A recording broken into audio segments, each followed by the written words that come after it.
National Weather Service in the Quad Cities. 60-30.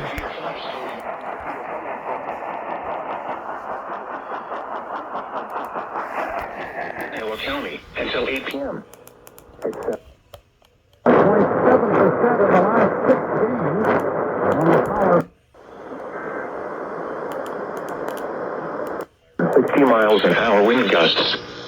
The following impacts are expected. Expect damage to roofs, siding, and trees.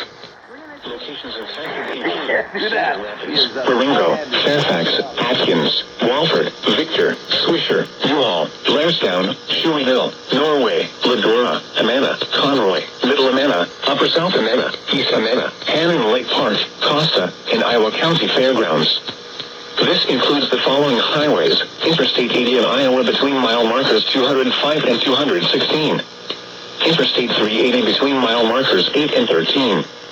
Remain alert for a possible tornado. Tornadoes can develop quickly from severe thunderstorms.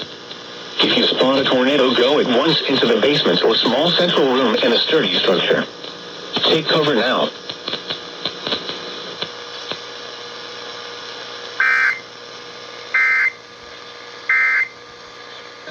Tory's app.